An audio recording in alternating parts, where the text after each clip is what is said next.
Hello and welcome to Rockies Recap. My name is Steven. Right there is the co-host, Tom. Tom, how are you doing? It's great to be a Rockies fan as we head into Players Weekend and Todd Mhm. Helton's weekend, so it's going to be fun. So, Tom, how are you doing? Well, both my teams got an off day today, so I don't have much to do in terms of baseball. But Yeah. yeah, it's Todd Helton's weekend. It's going to be a big celebration on Saturday. I think you're going to be there, so heck, it's going to be quite a party. So hopefully, hear Yep. great things about it. Yeah, I'm excited. This is weird. I get this all the time because I've only been to Coors Field. I think this will be my ninth time, and Mm. I've had people say you've only been to Coors Field, 8 times. Well, it goes back to 2010 was my first ever Rockies game. My grandfather, uh, he took me and my brothers to a Rockies game when we were playing the Dodgers at Coors Field, when the Dodgers had Manny Ramirez, Andre Ethier, Russell Martin, the 2010 Dodgers. You're right. I mean, I those were that's when the Dodgers started making their way up the National League West. That was my first Rockies game. I didn't go to another Rockies game until 2017. We got a bunch of people saying hello in the chat on Instagram. Hello, everyone. Welcome to the live stream. Um, but yeah, so I've been to about 8 Rockies games. I went to one in 2017, 2 games in 2018, 2 games in 2019. Of course, didn't go in 2020. Didn't go in 2021. I went to one in 2022 and then one last year, and then this will be my first and probably only game in 2024 because I got work. Because there was a possibility I was going to go to another game at the end of the season against the Dodgers, the last Mm. series at home against LA, but I think I will be working for that day, so tears. Mhm. But yeah, I'm looking forward to it, man. It's going to be fun, and I think I teased on Instagram that I might be going live on Instagram when I'm there at the ballpark, just to get the fans, get our followers, the feeling of being at the ballpark. Maybe go live for a minute or two. I don't know. Maybe ask some questions. I don't know. I think we've already had several people say that they would like to meet me at the ballpark. So if that's great, if you're heading down to the ballpark, hey, drop in and say hi. I'd love to meet you. So yeah, it's gonna be fun. I really can't wait. They're gonna have the ceremony for Todd Helton. I think Clint Hurdle will be there. Larry Walker, I think, will also be there. It's going to be a whole lot of fun. The bobblehead giveaway, I'm looking forward to that, getting a nice new bobblehead because I think I currently have a Troy Tulowitzki bobblehead, and I think I have Nolan Arenado's Psycho walk-off bobblehead that I got in 2018. So looking forward to that. It's going to be a fun one on Saturday, but we're here to talk about this last series for your Colorado Rockies. They went to Arizona for a short 3-game road trip in the desert, and this is the first time the Rockies have played in Arizona since the opening weekend series against Arizona. Um, I would say this one was definitely a little bit less stressful, less painful, but still, it still hurt because the Rockies got swept, as you can see on the graphic. But game one, man, it was a good game. It was a good game, going all the way up until like the 7th inning. Tyler Kinley comes in. I think he got 1 to 2 outs, and then all of a sudden, there's a runner at third base. A couple runners on, I think second and third. Kinley throws one wild pitch. It's like, oh, great, tie ball game. And then next batter, or it might have been in the same batter. I think it was back-to-back pitches, but Tyler Kinley throws another wild pitch, and I think it's the same at bat. I'm like, you got to be kidding me. Like, this is not happening.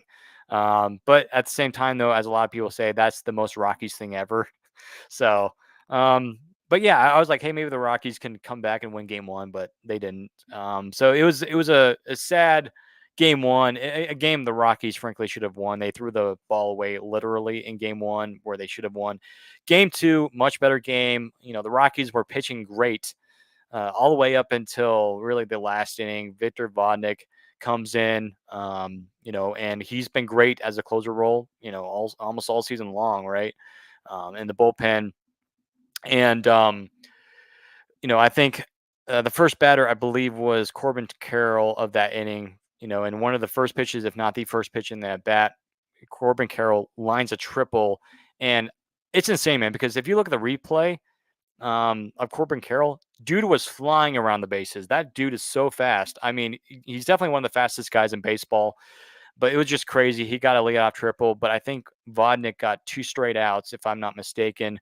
Then the next 2 hitters were walks, and I just, I think Tom and me were talking about it during the game, and of course before we started tonight. But we were just looking at, the D-backs hitters. They have very good plate discipline, as Tom pointed out in the pregame meeting before we started tonight. D-backs are 5th in baseball in walks, so they walk quite a bit, and we saw that in this series. They like to get their walks, and we saw that in Game 2 in the 9th inning, 2 straight walks, and now the bases are loaded, 2 outs. Here comes Jake McCarthy, who I feel like he absolutely owns the Rockies. The Rockies, whenever we face Jake McCarthy, we can't get him out. I don't know why. It sucks to see. But anyways, Jake McCarthy, he goes down in the count. It's 2 strikes, and I think it was a full count as well, 3-2 pitch. And it wasn't necessarily a horrible pitch, but it was a pitch where JJ McCarthy got his bat out on top of the ball, was able to get his bat on it, line drive right where nobody was, right past McMahon. And it was just like depression mode right then and there. It was just like you just wanted to turn off your TV and just walk away. It was just like second game in a row where the Rockies should have won, could have won. It was just like, it was one of those games. And then, so yeah, it was just, it was miserable. And then Game 3 wasn't much better. I didn't really watch that game much. I was doing some things, but I was able to see the Toglia error. And right after that Toglia error, I should say, not error, downhill. It was just bad. Tanner Gordon didn't look good. He was hit around. That first inning was just, yeah, it was like not this again, not like opening day again. But thankfully it wasn't that bad. But still, 11-4 is something that you just don't like to see. I guess some notable things to talk about. I mean, Jake Cave, he got a home run, I believe, in Game 1. That was great. Again, he comes in clutch. He's been coming in clutch the entire season. Doyle, he still looks good. Toglia, he's, still doing his thing. He's getting good at bats. He's been walking quite a bit. That's been awesome to see. But again, we're seeing, the growing pains of this Rockies team, Tom. And I think what we saw in this D-back series is that the Diamondbacks, they're looking pretty good right now. And as we see, they're tied with the Padres in the National League West. And so you look at those top 3 teams in the National League West, it's like, it's going to be fun to see who's going to come out on top in the National League West, because again, the division's kind of open still. It's not really the Dodgers division, right? So, yeah, and right there, Jay Cave, Lux points it out. Jay Cave was a home run away from the cycle in Game 1. So shout out to Lux for pointing that out. So yeah, the D-backs, they're good. They're really, really good. They're a team that was well constructed, well built, and well supplemented with free agents. They were, you could say, there was an example of a rebuild that was done successfully. So they're enjoying and also not a lot of people, I guess, have realized this. Torey Lovello, their current manager, was the manager throughout that rebuild, so he was allowed to help be part of the process. Because typically, what you have, I'll give 2 Chicago examples. The Cubs, you had Ricky Renteria, and the White Sox had Ricky Renteria as the quote unquote rebuild managers, and then they let him go for Joe Madden for the Cubs, and that worked out perfectly. And the White Sox said for Tony La Russa, that kind of didn't work out as well as it would have hoped, but that's a whole separate discussion. If you want to talk about that, we can talk about that off there. But anyway, this is a series just of disappointment. I can't remember who pointed out on one of our thread comments in one of our lost posts to post the final score. Somebody said we just can't win in Arizona, and that's been a problem this year in particular. It started with the absolute just blowout in opening day, and I guess that's it seems like that's a black mark on this team for that matter. When I talk about disappointment, for Game 1, we kind of spoiled Hank Blaylock's debut. His first name's Hank, correct? Isn't that his first name? No, it's Bradley, I think. Bradley, that's right. I'm sorry. My apologies to Bradley Hancock. Yeah. I'm so Blaylock. Here's the thing. Blaylock, I'm so sorry. It's just that Blaylock, I'm so sorry. And so Bradley, if you're listening or you hear this, I'm so sorry I screwed that up for you. Well, you look at Game 1. So if you go to our Twitter, I actually messed up on Bradley's name. I called him Brandon. Brandon. So, and I think was it his mother or somebody that's related to him. She commented and she's like, his name is actually Bradley. I'm like, I'm Oh so sorry boy. because so it's Tom. You're not the only one that messed up. I called him Brandon. So, Bradley, sorry man, we've gotten your name mixed up Well, already. I So promise I will get it. I will get it right going forward. yeah. So my apologies to the whole Blaylock family for that. Please don't anybody get too angry with me. I'm sometimes can be terrible with names to start, but I Yep. will get it now. It's program. I'll program it right there in the computer on top of my head. So we'll see. But it's unfortunate we spoiled his debut. And then game two, Gomber, he was dealing again. This is one of those nights where he was just dealing, wheeling and dealing. And well, Vodnik, it's just he. Well, first of all, he got it was who was it? I have it right here. The first batter of the inning was Genio Suarez. Yeah, he flied out to Bretton Doyle. I think it was the first pitch too. Then Corbin Carroll, he just God, that guy just flies around the bases. You pointed out. I'm not sure. I like to know how he compares to Bretton Doyle in terms of speed. That would be nice to compare what the differences between them. It can't be very close. It can't be very much. It's got to be close. But anyway, but he still got good after that. He struck out Kevin Newman next, and then of course he did walk Castillo and Perdomo, and then of course I'm sorry, it was Jake McCarthy. Not I almost said JJ. Jake McCarthy, not JJ. JJ plays in the NFL. Yeah. Um, it just put it in the right spot. And then Sunday was just, I was watching that first inning when Toglia made that throwing error that went right into left field. It's just, oh my goodness. It's just, Mhm. again, I just thought maybe, just maybe we could win Sunday's game and avoid the sweep. But no, the Diamondbacks had to put a beating on us. And it's just, what more can I say? Yeah. Yeah. And somebody also pointed this out too, is that and I think it was on Instagram, but and they're right. Bad teams find ways to lose, and the Rockies, as much as we love the Rockies are not a good team. They're right, they're bad, but hey, that's called a rebuild. Am I right? Mhm. Um, and I guess we'll get right into it because this is kind of a newer topic. It happened actually last night, right around this time. It was really really late too, Mhm. and I had to stay up and work on the graphic and post it, but it was kind of surprising, but not surprising. The Mhm. Rockies announced that they had outrighted Elias Diaz on waivers, basically meaning that any of the teams in baseball can pick him up and have to pay his, the salary that he has. It's not much. It's only like a couple million, if I'm correct. And if he's not picking up by a team, he will be basically sent to Albuquerque. But I mean, it could happen. But I would assume that he's probably going to get picked up somewhere because I think a team could definitely use him. Maybe the Cubs. I know, like we mentioned, that Thomas Nito was acquired by them, by the Cubs, during the trade deadline or right around that time. But they could still use a catcher. I mean, there's some other like the Guardians could use another catcher. The Padres have even, I think during there's something out there that the Padres were in on Diaz. We'll see, but the reason why this is not too shocking for at least us is that Diaz, while albeit he was an all-star, game MVP last year, right? Great stuff. And, last year could have been a good time to trade him. But you look at the Rockies catching last year, Romo was still like by last year at the All-Star break, Romo was still in Double A. And the Rockies didn't really have any guys in AAA that were necessarily deemed ready to take on the catcher's role, the starting catcher's role, or even the backup role. Really, Austin Wentz was the other Rockies catcher, who, by the way, I believe he's in Cincinnati. He's a backup catcher over there for the Reds, and the Reds have played really well. They just swept the Cardinals this past weekend, but yeah, last year was Diaz and Wins, and so the Rockies really didn't have any guys in AAA that were like, okay, he's ready to be the backup or starting catcher. So the Rockies they basically had to wait for Romo, and then this year Diaz, good first half, could have been an All Star, was kind of in that conversation.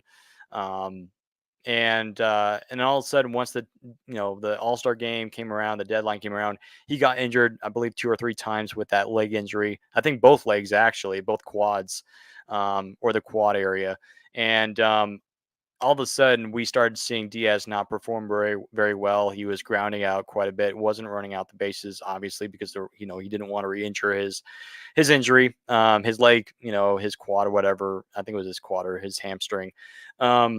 So we saw it coming a little bit. It's like, yeah, I mean, I wouldn't be surprised if Diaz is not moved, but he could get moved. A team could use him.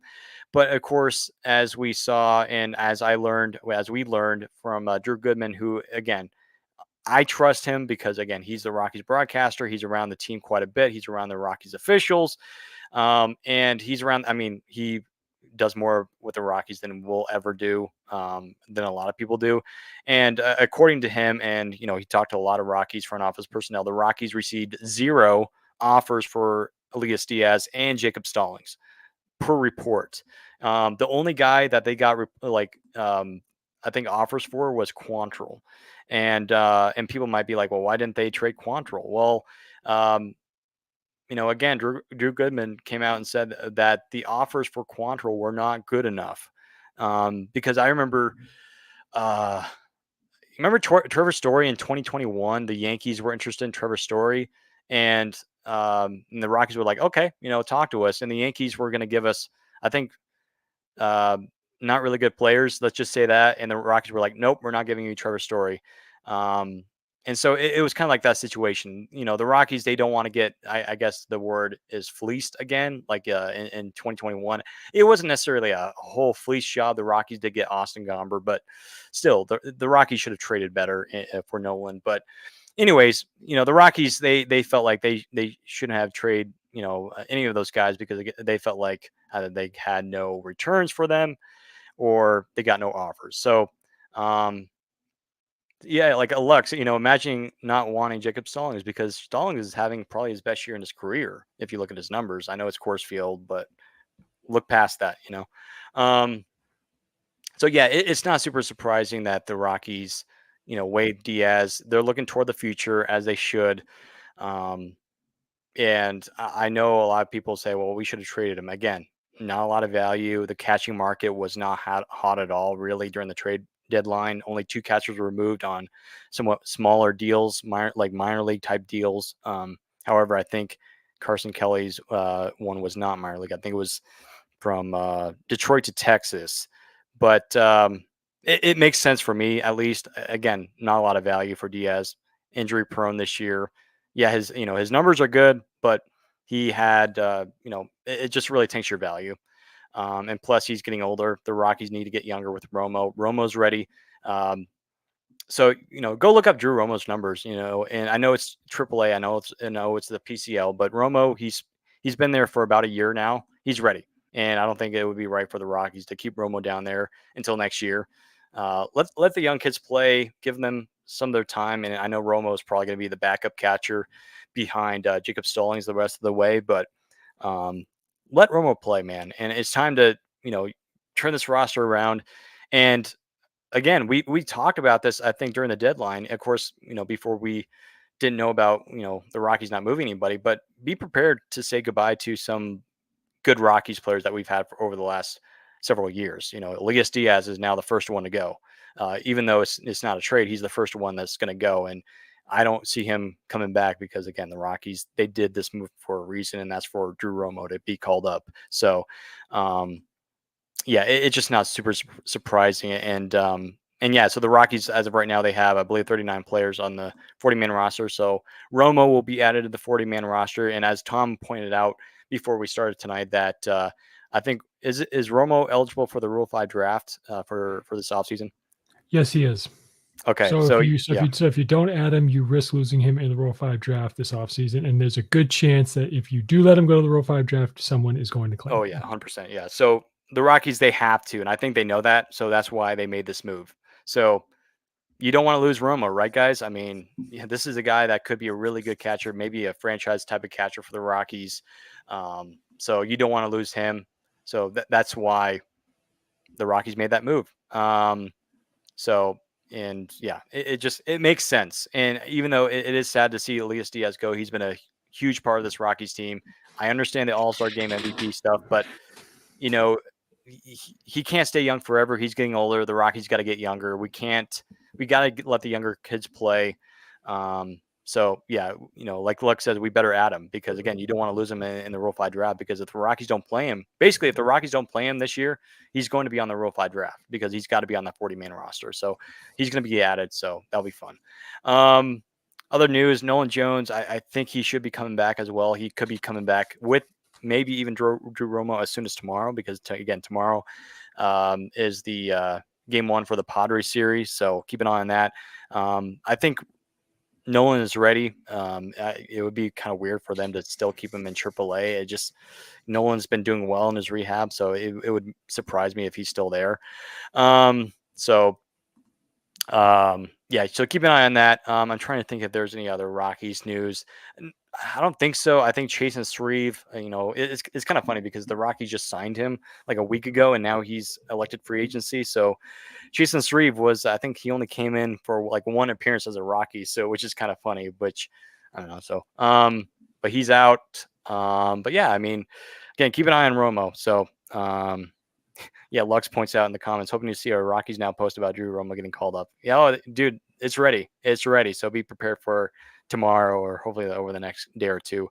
So the next series will be the Padres series. Like the D-backs, the Padres, they're kind of hot. Of course, they've only won 3 straight, and the D-backs have won 6. But still, the Padres are playing great baseball. I don't know, Tom. Like, what do you think? Like, what are some of the keys do you think for the Rockies just to kind of stay competitive? Again, like the Rockies, they haven't been playing very well, and of course, they did get beat up by the D-backs. But the Rockies, they have played a lot better at home this year than they have on the road. So, what are some things that you want to see from the Rockies this weekend? Well, first talk about Diaz real fast. People were talking about why don't you just trade him? It's tough to trade a player when you get no offers for him. Yep. So people can talk about, and plus also they weren't going to give up Quantrill for the small offers they were going to give him to, considering there's a lot of uncertainty with the spots in the rotation next year. There's only 3 guys right now who are certain locks for the rotation. So trade line's a trade deadline. You don't, again, like you point out, you don't want to get fleeced, but to play better, oh God. The one thing I've learned watching this season, specifically watching the White Sox, is that there's a famous saying that you learn more from losing than you do from winning.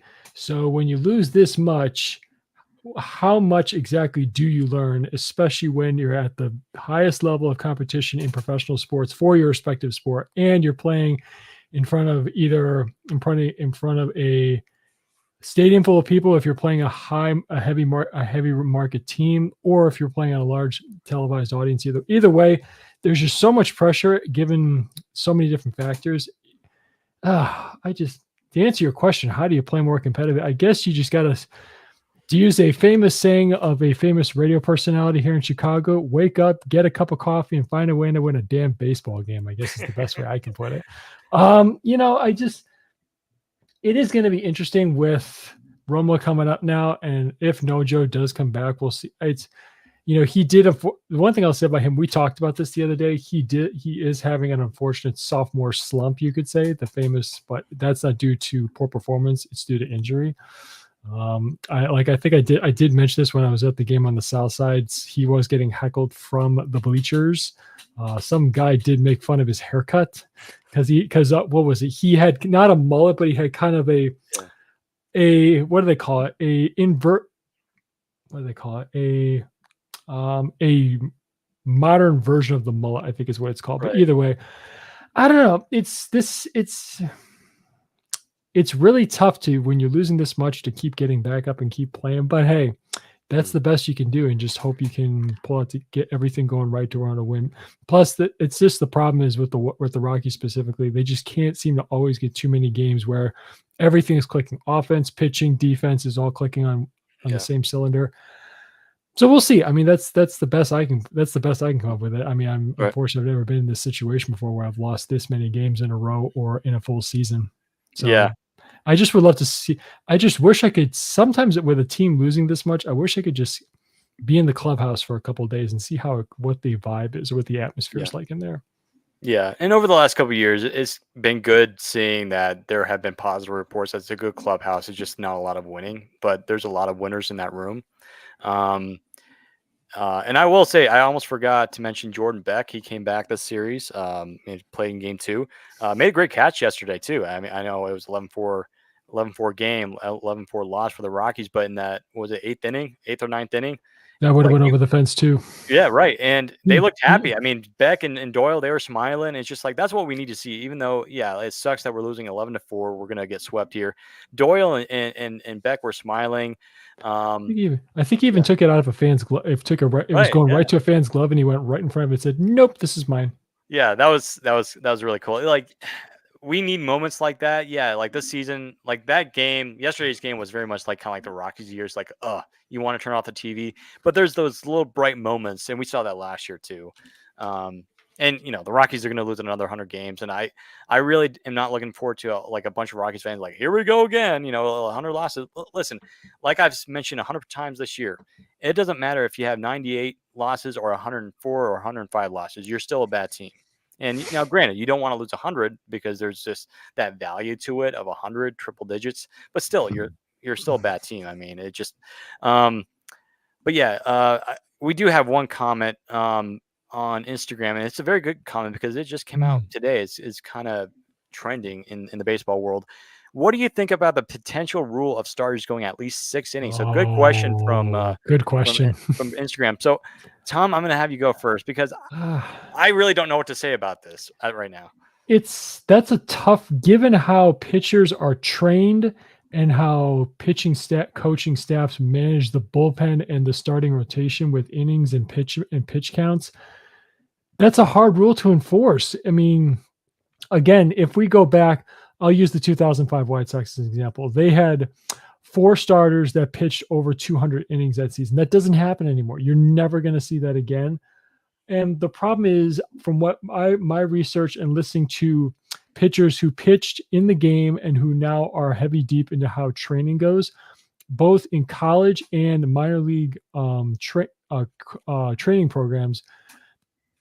If you notice that there's so many analytics that say you should pull the starter before you'll have a high probability of winning if you pull the starter before he goes to sees the lineup a third time, and the Rays are notorious for doing that. So that's a good idea because I hate seeing starters pulled after 70 pitches or after 4 innings when they clearly have plenty of good amount of gas left in the tank. But it's a hard rule to enforce. And if you want to enforce that, you're going to have to change the way pitchers train because a lot of pitchers are just emptying the tank with max effort velocity on. And so by the time it gets to the 5th inning, they're either out of gas or their velocity drops by about 3 or 4, maybe even 5 miles an hour.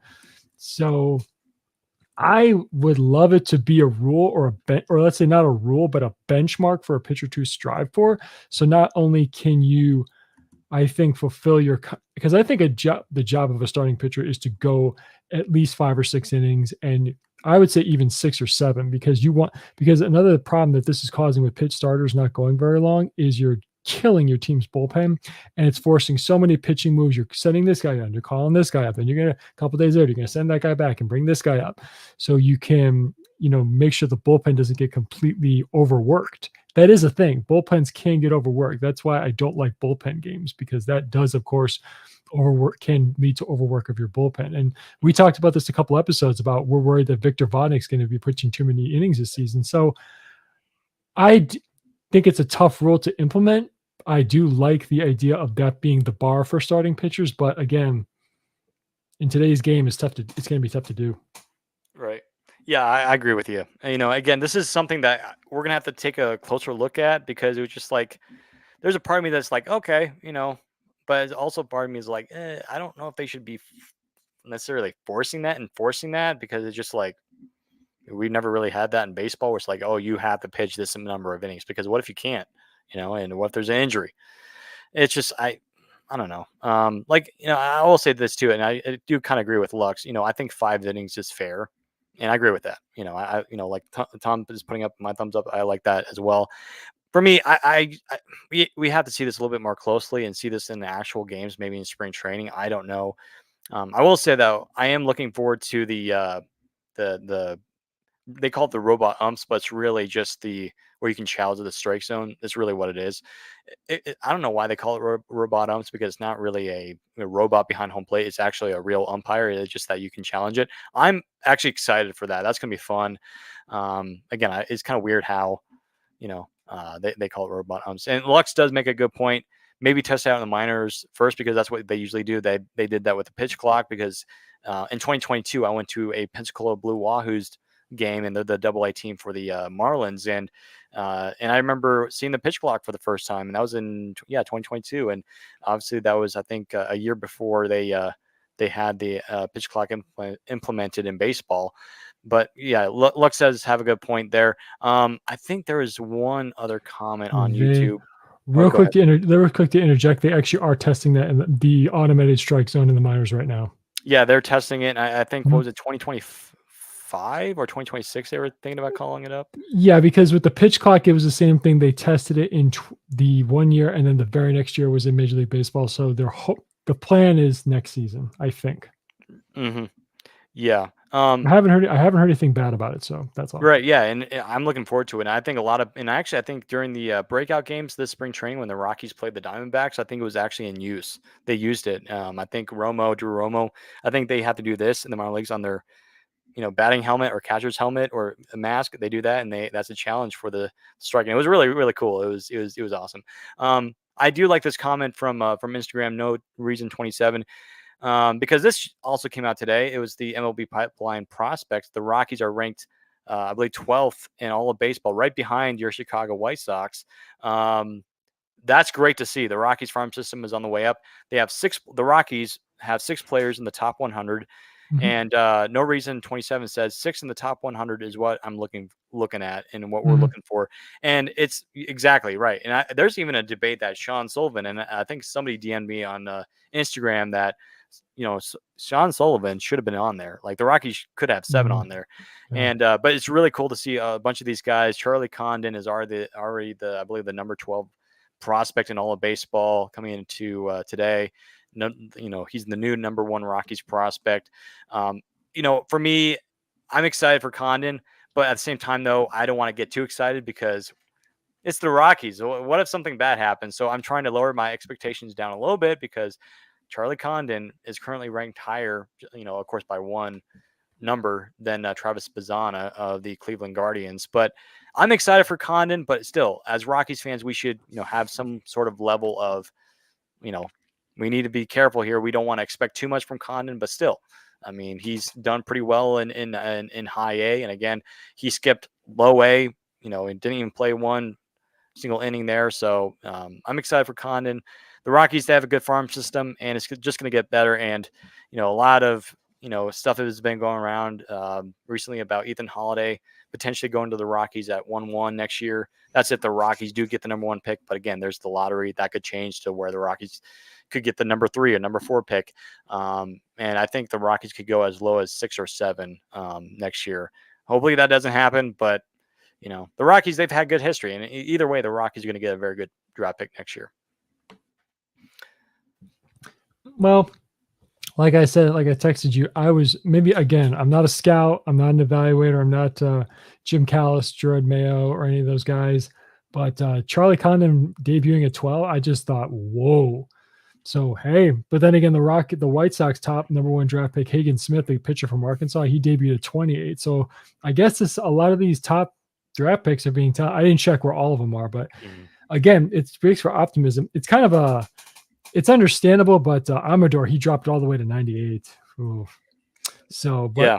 I mean, maybe I'm not sure how much that has to do with his performance in the minors, as coupled with his underwhelming performance in a cup of coffee, as you put it, in the majors. But we'll see. Yeah. Again, ranking is a ranking. Just because you're in the top 100 or out of the top 100, you still have a chance to make it in professional baseball.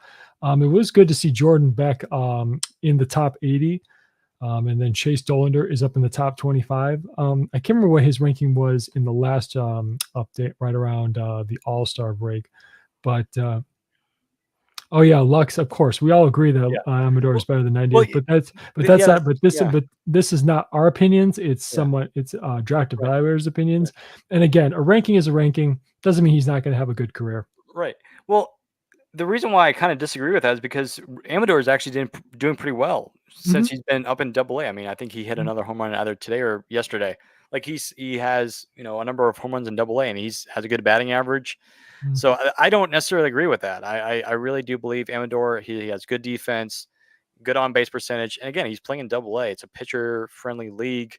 And he skipped all of AAA. So I'm not worried about Amador by any means of the imagination. I mean, first pitch, first at bat in St. Louis, gets a base hit. Like, come on. And it was jammed too. Like, if you look at back at the replay of Amador's first hit, it was a jam. The pitcher was trying to jam him, and he found the hole in right center field. So, yeah. And also, Lux with another friendly reminder that Nolan Jones was the top prospect in baseball, and people were sleeping on Nolan Jones, and I feel like they still do, even though Nolan Jones has not had a good year and has been on the IL for basically the entire season, it feels like. But I feel like a lot of the Rockies prospects and even players are slept on quite a bit. Like Tovar, nobody's talking about Tovar, despite he's been cold recently. Nobody's talking about Brenton Doyle. He won the National League Player of the Month in July, and nobody's really talking about him. Like, where's the talk about it? But again, there's the Dodgers, and I think it was a Bleacher Report on Instagram, because I follow them.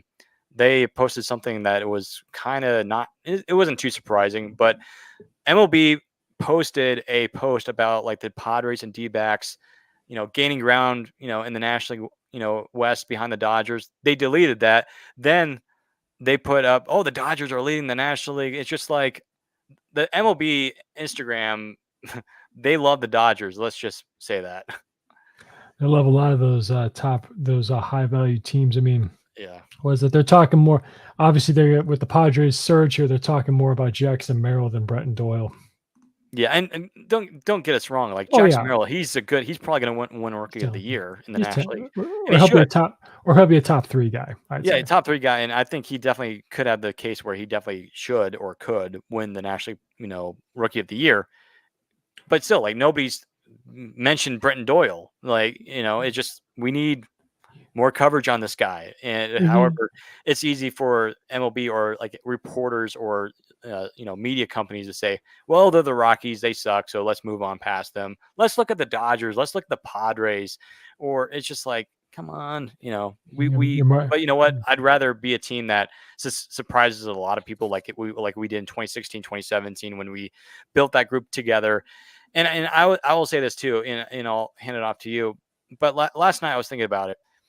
I know some people don't really see this as like the 2015, 2016 Rockies. For me, I see it coming together. Why? There's pitching coming. There's guys that we already have on the roster that are already there, and they're starting to contribute.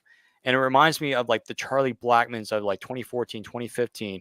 Nolan Arenado, DJ LeMahieu, Trevor Story. Those guys, we have guys that are going to be coming up, making their debuts, and they're very talented players. The Rockies, they're building that together, and the pitching is coming. It's just like the Rockies are they're doing the same thing, I feel like, what they did in 2016 and in 2017, which worked. We made the playoffs. It's all about building that consistency of making the playoffs every single year, being a competitive team for a long time. However, with the Arenado trade, that messed things up. It screwed us up, right? And the window was slammed shut, right? The Rockies, what they need to do is, obviously, first step is get back to the playoffs, build a playoff contending team. But then after that, okay, what do we do now? We need to sustain this by drafting good players, drafting and developing, that sort of thing. And the Rockies, they didn't really do a good job of that after 2018. And now the Rockies, they're putting it back together. And now it's just, okay, now how can we build a sustainable winner in Colorado? Well, the problem is you have to build a core that you can that will be able to stay intact and perform consistently to expectations or beyond expectations for a considerable number of years. Then you supplement that with the veterans to kind of, so to speak, put the cherry on top of what hopes to be a delicious sundae. And by that metaphor, meaning a team that can contend for World Series championships for let's say 5 to 7, maybe even more years to come. However, the problem is you're in a division that is led by one of the highest valued franchises, not only in baseball, but all of sports. And then you got 2 other teams who, let's just say, they also did the rebuild successfully, the Diamondbacks and the Padres. The Diamondbacks, one of the most notable young stars they built with their core is Corbin Carroll and also you can add Zach Gallen. Then you go to the Padres and you got guys like Fernando Tatis and, and you can add Jackson Merrill's become a new part of it. But of course, the Padres have spent a ton of money that I know they're going to regret on the back end of those deals. But that's another conversation. It's just that the biggest challenge I always see, and Lux, you have you talk about, can we just get any bullpen help? Well, it's not that simple for the Rockies because it's tough to lure top tier free agent starters or bullpen arms to Colorado. I mean, I'll use go back to what Steven was talking about. We'll talk about, they did sign Brian Shaw, Wade Davis, and who was Jake McGee. That was the third one. Two decent size reliever contracts. And again, it doesn't work. It didn't exactly work out. I mean, Wade Davis broke the single season save record for the franchise, but that's about it. Maybe we can fleece the A's for Mason Miller. Wouldn't that be nice? That would be. But unfortunately, Lux, to get that, I think we'd have to give up Charlie Condon. If I'm the A's general manager, I can't remember who it is. Sorry to the A's general manager, but I think that for me and him, if I'm talking with Bill Schmidt, the conversation starts with Charlie Condon, and then if you want, then we go from there. But. And also to go about how I feel about Soto hitting 3 home runs on the south side. Well, the good news is he only on 3 home runs. He only got 4 runs. And for Judge, it's awesome. I'm glad for him. He's a great player. I'm glad he's on his way track to a Hall of Fame career. But the point, and possibly winning the MVP again this year. But for the Rockies, it's challenging because as we've talked about time and time again on this podcast, is that it's not easy to lure top tier free agent pitchers. You got to try to build pitching from the inside. And, I know people are cracking a little bit that the only top 15 ranked prospect of our top 30 is Chase Dollander, excuse me. I think Blaylock might've been in there. I can't remember. I can't recall, but it doesn't matter. Anyway, again, ranking is a ranking. Doesn't mean you can't have a productive career. Mm-hmm. Yeah. I mean, Nolan Arenado wasn't even a top 100 prospect guy, and look what happened. He's a Hall of Fame third baseman, right? Was he a top? Well, he was a top 30 for us, wasn't he? Yeah, he was a top 30, but he wasn't like a top 100 prospect. Somebody can double check me on that, but I'm pretty sure because Nolan Arenado was just like, okay, this guy, he's in our minor league system, plays third base, plays a little bit catching because I think he played catcher in not college, high school. I think he was drafted as a shortstop too, I think. Yeah, shortstop out of El Toro High School, same high school as Matt Chapman. That's right. of the San Francisco Giants. And so, just weird seeing Nolan Arenado play shortstop and catcher because I think he caught too as well. It's weird. But yeah, Nolan Arenado, he wasn't even a top 100 prospect guy. And look what happened. So, the Rockies, they could have a guy that's not even in the top 100 that's like, it's going to do well. Like, Carson Palmquist is another guy. I know he's not a position player, but for instance, tonight he pitched very well for the Isotopes. And I mean, he's probably one of the best Rockies, pitchers right now on the team, or in the farm system. So, we have another comment here. Okay, let me see. Okay, here we go. What value does Jacob Stallings hold for this team? Why ditch Diaz? Again, as we iterated before, Jacob Stallings has the value for him isn't necessarily. I guess this value is more of mentorship because the Rockies do need a veteran guy at the catching position, especially if you're going to call up Drew Romo, which is going to happen. Like the Rockies are not going to call up a Willie McIver. They made this move for Diaz for a reason because again, Diaz got 0 offers at the deadline, and the Rockies, they need to get younger, and it's just like they're in a position where they have to make a move for Diaz because he's not coming back next year.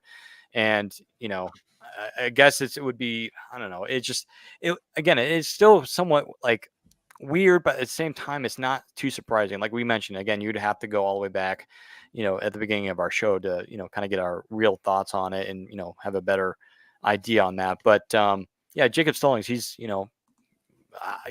almost at a point where he's been a good starting catcher or he's in a starter position. I mean, he started games last year with Miami, and he used to be the starting catcher for the Pirates. So he has that ability, but really it's for mentorship for Drew Romo because you don't want Drew Romo to immediately start games because again, he's still young, like 22, 23 years of age. Right. And he was drafted out of high school, out of Texas, I believe. So you got to have some experience there. And I think Jacob Stallings, he still has a team option where Diaz doesn't. He was a free agent after this year. So, it makes sense. And I understand why some Rockies fans are upset.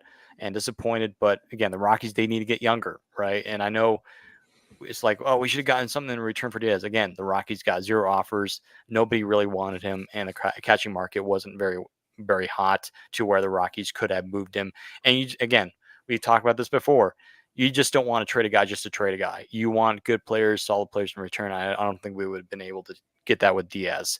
Maybe last year when he won the All-Star game MVP, and people are like, well, why didn't we trade him last year then? Well, Romo wasn't ready. We didn't have any catchers that were like ready. Like the only catchers that we had on the Major League Club was Austin Wynns and Elias Diaz. So who we send down when we activate Nolan? So I'm assuming, again, this is just a hypothetical guess. I don't have any rumors or any sources or anything saying that he's going to get called up tomorrow. But if he does, it's going to be probably Goodman. Goodman, he needs every day at bats in AAA. I'm sorry, but and this is not a knock on Goody, but he needs regular at bats. And he's right now on the bench, and he's going to be a bench player for his career. That's his ceiling. He's not going to be a starter. He could catch a little bit. He could play DH, even first base, but at this point, 4A player. And I hate, again, we hate saying this because we like these players, we like these guys, but Bouchard, Goodman, Montero, those guys, the Rockies have several, 4A players. They have, sorry, but it's true. So they have to, like Lux points out, Goodman maybe. Yeah, I feel like it's going to be Goodman that they're going to move down. Beck, they're not going to move down Beck. Beck is going to be the starting right fielder moving forward for the Rockies, unless if Yankiel Fernandez, who is in AAA Albuquerque right now, unless if Yankiel just goes on a tear and he earns that job in spring training. But so, yeah, to answer your question, Burbank is probably going to be Goodman. That's going to get sent down for Nolan Jones. And then for Romo, the Rockies don't have to make a move for Romo. They've already did it with Diaz. So all they have to do is just add Romo to the 40-man roster, and the Rockies are set because Nolan Jones is already on the 40-man. So that's all set in stone. So again, Rockies and Padres this upcoming weekend. It's going to be fun. Of course, game 1 is tomorrow. I believe at 6:40. Game 2, I'll be at that game at Coors Field. Again, it's the Todd Helton night. He'll be honored, and the bobblehead night as well. I'm looking forward to that. I'll be going to that game again. So that'll be awesome. Sorry, real quick. Do you think Dick Monfort's going to get him another horse?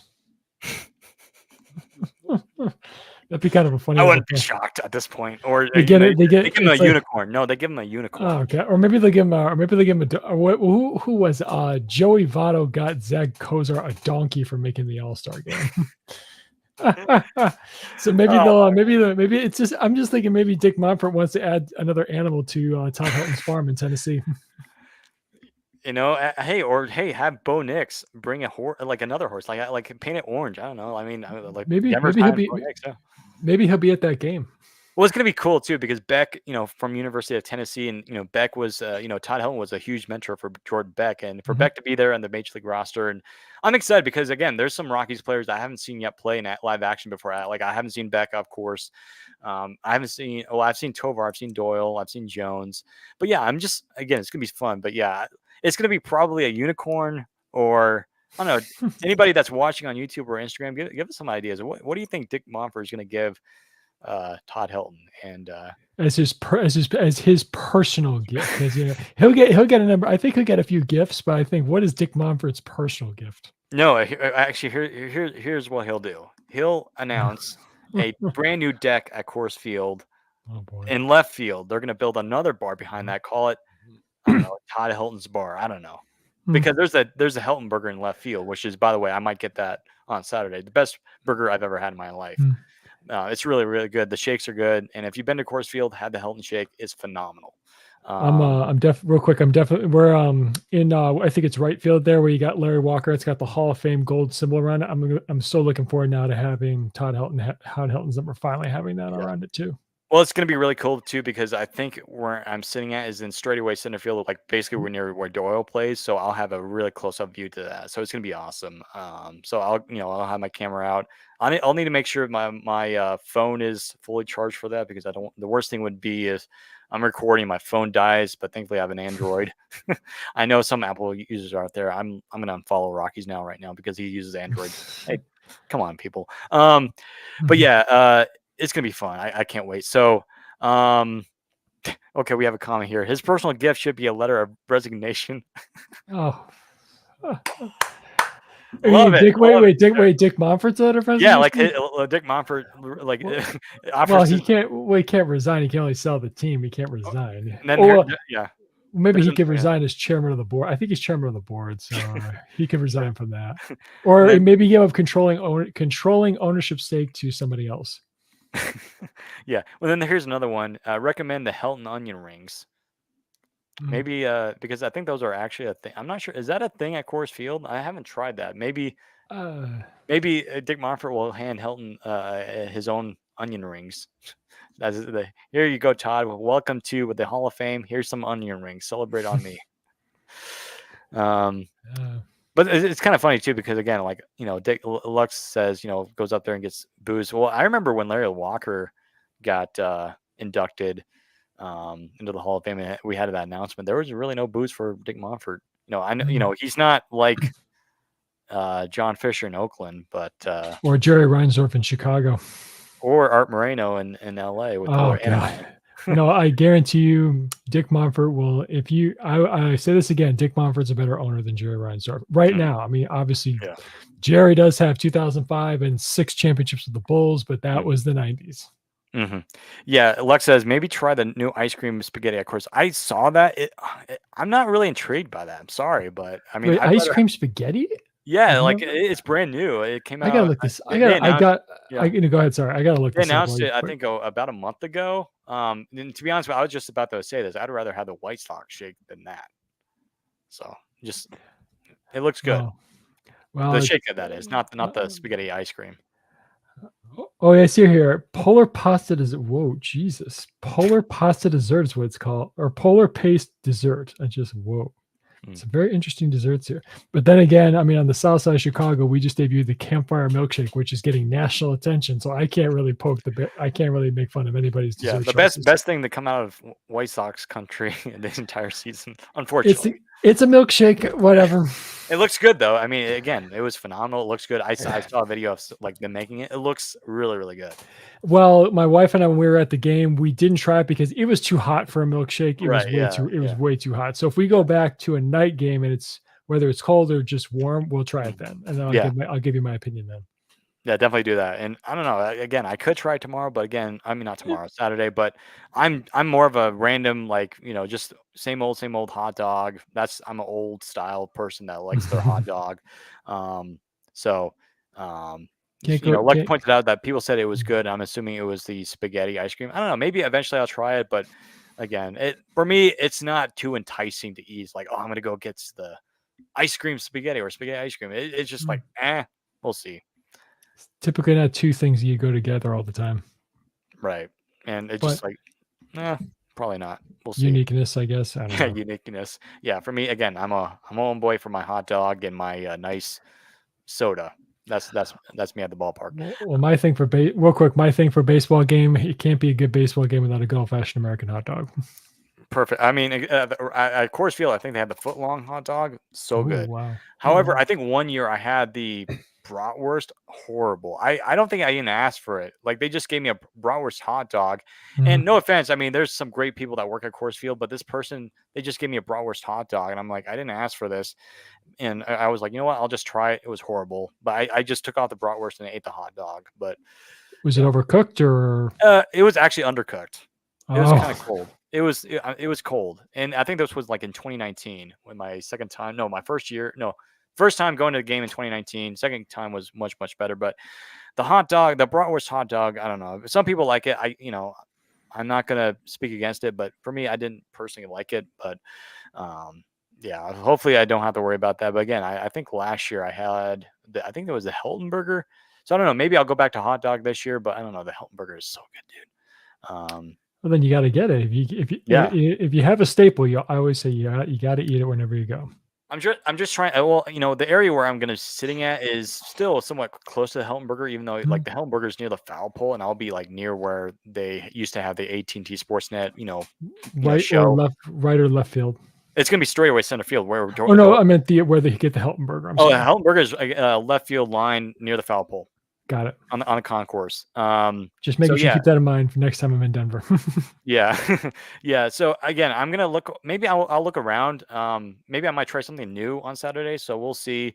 Um, again, this is my first game of the year, probably my only game of the year. I don't, I'm very busy, of course, doing Rockies now. I have other things in my life, but if I could go to Coors Field every day, I probably would if I had all the money in the world, which I don't. Um, but yeah, it's gonna be fun. So I might try something new. We'll see. But if not, I'll just get the same old Hilton burger, and it's gonna be a lot of fun. Lux there definitely thinks you should try something new. Yeah, yeah. For me, I thought it was good last year. I had it last year. It was good. Again, it's the best burger I've ever had. I mean, the shakes are just perfect. I love the shakes. They were so good. The Mhm. fries are good too. I mean, again, it's a good meal, but I don't know if that's true. I'll give Lux the credit, but again, I still like my Hilton burger. But we'll see. Maybe Lux might be right. If so, I'll give my review and I'll let Lux know and I'll let you all know. I'm Uh, looking forward to it. maybe I should do. Maybe when I go live on Instagram, I'll review the. I don't know if I can do 2-in-1 because I don't want to drop my food and drop the phone in the food, and then have the camera get all messy and all that. So, yeah. But yeah, it's gonna be fun. Thank you all so much for watching tonight's Rockies recap live on X, YouTube. Again, thank you so much for watching. Thank you all, for your questions and your comments. We really appreciate it. If you don't follow us on YouTube or subscribe to us on YouTube, feel free to do so, man. We, of course, do the Rockies recaps, and then of course, we do our Rockies podcast now and then. Of course, we're hoping to do one soon, talking about the Rockies draft picks and all that. That should be coming hopefully in the next few weeks, sometime soon. But again, thank you so much for watching. Again, subscribe to the YouTube if you haven't already. Go follow us on Instagram, Twitter, and X, Twitter/X, and Threads for up-to-date Rockies content. We do basically everything. We do our best. So feel free to do so with that as well. Again, have a great night, folks. Thank you again for watching. Thank you for your support. We really appreciate it. I think we're now over 4,400 on Instagram. Big thanks to you guys. We really, honestly, we couldn't do it without you. Rockies now is because of you guys, and it's not because of Tom and me. Really, it's because of you guys and your support. So we really appreciate it. So thank you guys. Hope you guys have a great night. Stay safe out there, and as always, go Rockies.